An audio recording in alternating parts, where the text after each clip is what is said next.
Bismillahirrahmanirrahim. Assalamualaikum warahmatullahi wabarakatuh.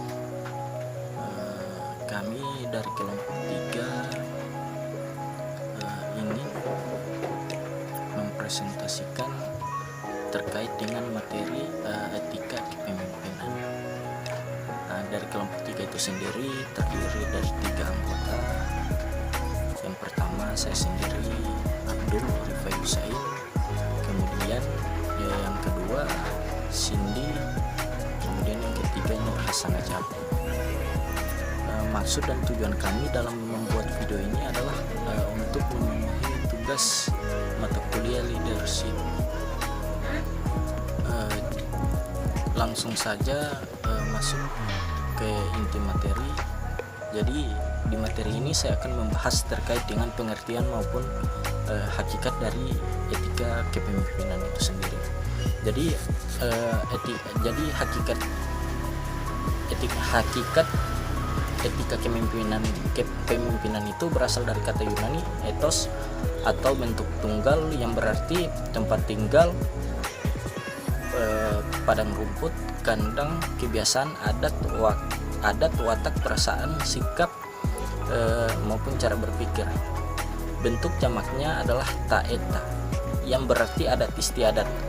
Dalam hal ini kata etika sama pengertiannya dengan moral. Moral berasal dari kata Latin mos bentuk tunggal atau mors bentuk jamak yang berarti adat istiadat, kebiasaan, kelakuan, watak, tabiat, akhlak ataupun cara hidup. Kemudian kita masuk ke pengertian. Jadi pengertian dari etika kepemimpinan itu adalah ilmu dan standar mengenai sesuatu yang salah, sesuatu yang boleh dilakukan, dan sesuatu yang tidak boleh dilakukan. Perilaku yang benar merupakan perilaku yang etis, dan perilaku yang tidak benar merupakan perilaku yang tidak etis. Apa yang dianggap benar dan etis dan apa yang dianggap salah atau tidak etis di suatu negara ataupun budaya berbeda dengan negara lain atau budaya lainnya. Sesuatu perbuatan dianggap etis juga ditentukan oleh tujuannya. Misalnya memberikan sesuatu sebagai hadiah ulang tahun dianggap etis. Akan tetapi memberikan sesuatu dengan tujuan menyuap merupakan perbuatan yang tidak etis. Kemudian etika adalah penyelidikan filosofi mengenai kewajiban-kewajiban manusia dan tentang hal-hal yang baik dan buruk, jadi penyelidikan tentang bidang moral. Maka etika juga didefinisikan sebagai filsafat tentang bidang moral. Etika tidak membahas kondisi atau keadaan manusia, melainkan tentang bagaimana manusia itu seharusnya bertingkah laku. Karena itu pula etika adalah filsafat mengenai praktis manusia yang harus berbuat menurut aturan dan norma tertentu. Mungkin itu dari saya. Sekian dan terima kasih. Saya akan menjelaskan materi selanjutnya, yaitu mengenai teori dari etika kepemimpinan. Etika sebagai disiplin ilmu berhubungan dengan kajian secara kritis tentang adat kebiasaan, nilai-nilai, dan norma-norma perilaku manusia yang dianggap baik atau tidak baik. Dalam etika masih dijumpai banyak teori yang mencoba atau untuk menjelaskan suatu tindakan, sifat atau objek perilaku yang sama, dan sudut pandang atau perspektif yang berlainan. Dalam teori dari etika kepemimpinan terbagi atas 3. Yang pertama, egoisme. Rahel memperkenalkan 2 konsep yang berhubungan dengan egoisme, yaitu egoisme psikologis dan egoisme etis. Egoisme psikologis adalah suatu teori yang menjelaskan bahwa semua tindakan manusia dimotivasi oleh kepentingan berkutat dalam diri. Kemudian, yang kedua yaitu egoisme etis. Egoisme etis yaitu memberikan landasan yang sangat kuat bagi munculnya paham ekonomis kapitalis dalam ilmu ekonomi.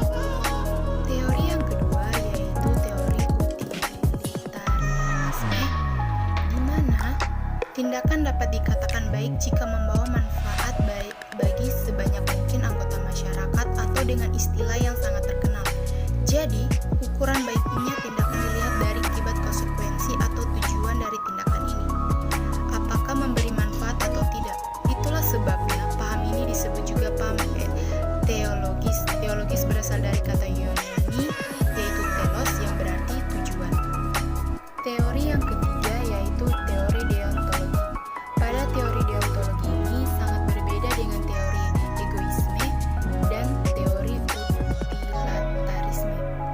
Pada teori deontologi ini, suatu tindakan memberikan manfaat entah untuk individu atau untuk banyak orang atau kelompok masyarakat, maka tindakan itu dikatakan etis. Sebaliknya, jika akibat atau suatu tindakan merugikan individu dan masyarakat, maka tindakan tersebut dikatakan tidak etis. Baiklah, itulah penjelasan mengenai teori dari kepemimpinan. Terima kasih. Baiklah, di sini saya akan menjelaskan materi selanjutnya. Materi selanjutnya itu ada fungsi etika kepemimpinan. Nah, di fungsi etika kepemimpinan ini ada 6 fungsi. Yang pertama itu norma etika. Nah, jadi dalam setiap organisasi atau sistem sosial mempunyai norma-norma dan nilai-nilai yang merupakan budaya dari organisasi tersebut. Yang kedua ada fungsi pemimpin. Nah, pemimpin itulah yang harus mempengaruhi anggota-anggota yang ada di organisasi tersebut, karena hanya dialah yang bisa menegakkan pelaksanaan norma dan nilai-nilai dalam perilaku organisasi dan perilaku pribadi dalam setiap seseorang yang ada di organisasi itu. Yang ketiga ada fungsi perilaku mempengaruhi pemimpin yang etis. Jadi jika pemimpin menerapkan norma merupakan norma dan nilai-nilai etika, maka terciptalah teknik mempengaruhi dari pemimpin yang etis. Jadi pemimpin sendiri itulah yang mempengaruhi orang-orang yang ada di dalam organisasi itu. Yang keempat itu ada iklim etik. Nah, iklim etika ini adalah persepsi pemimpin dan pengikut yang mengenai apa yang terjadi secara rutin dalam lingkungan internasional organisasi itu. Yang kelima itu ada kinerja pengikut. Nah, kinerja pengikut itu adalah kemungkinan pekerja pengikut bekerja secara maksimal dan meningkatkan motivasi etos kerjanya, serta kepuasan kerja pengikut itu sendiri. Yang keenam itu ada fungsi visi tercapai. Nah, visi tercapai adalah jika kinerja pengikut, jadi visi tercapai ini adalah jika pekerja pengikut ini maksimal, maka dapat diprediksi kinerja organisasi akan maksimal dan visi pemimpin akan tercapai. Jadi ketika